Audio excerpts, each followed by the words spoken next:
All right, welcome to our Devos this week. We are concluding a series that we did called Control Your Conflict. It's a part of our Home Wreckers series that we started, where we're looking at the relationships and how things break up our homes, break up our family relationships, break up our lives. And so there's an area that all of us, regardless of how kind you are, regardless of how spiritual you are, regardless of how much you care about your family, that you are going to deal with until the day you die. That area is in the area of selfishness. Most marriages end because of selfishness. Most father-son, mother-son, mother-daughter, all the parental relationships dissolve because of selfishness. The way that we treat our extended family. A lot of times we can't get on the same page with them because of selfishness on one side or another. And it's our job as Christians, regardless of how your family relationships are right now, it's our job to eliminate and destroy selfishness. We are to destroy selfishness. It is the opposite of the picture that God gives us of what love really looks like. Now, again, does this mean that you are to be somebody's doormat?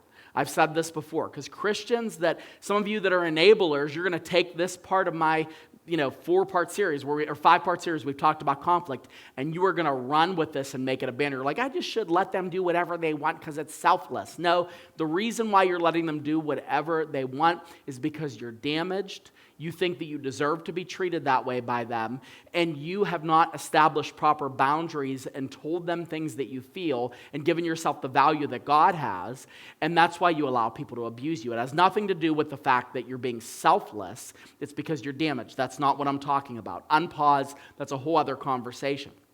But destroying selfishness means in times where you are actually being selfish, where you're focusing on just having your needs met instead of the needs of everyone else. You have to destroy that part of you and focus on how you can come to a resolution where everybody wins and where you are happy just that you can bring happiness and joy and love to the people that you are trying to reconcile with.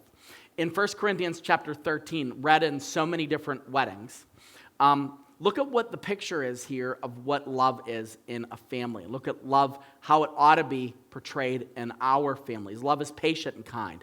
Love doesn't envy or boast. It is not arrogant or rude. It does not insist on its own way, but it is not irritable or resentful. It doesn't insist on its own way. Love always seeks the other. Love always seeks the other. Mutual submission within a marriage. The husband and the wife submit one to another as they submit unto the Lord. And, you have the rules in marriage, the husband being the head of the home, the wife and the husband jointly submitting one to another, together, under submission to the Lord. The children then submit to the parents. And they continue on as they raise the children. This is God's order. It's simple. And what happens is, when selfishness is injected into that, agendas start to get messed up and go different directions. When the wife just cares about herself and not about her children, when the husband is worried about his pride and his ego and he's not focusing on the family as a whole, all of that starts to crumble and break apart the foundation. Ask the Holy Spirit today, in what areas are you being selfish? And what areas are you seeking your own and not thinking of your family first? And what areas in conflict are you allowing bitterness to take root because you're not getting your own way? And maybe it's because you've not expressed to yourself what truly is the desire of your heart and why it matters so much. Look for every opportunity to have the Holy Spirit to remove selfishness from your relationships. And when you do that, your conflicts get under control.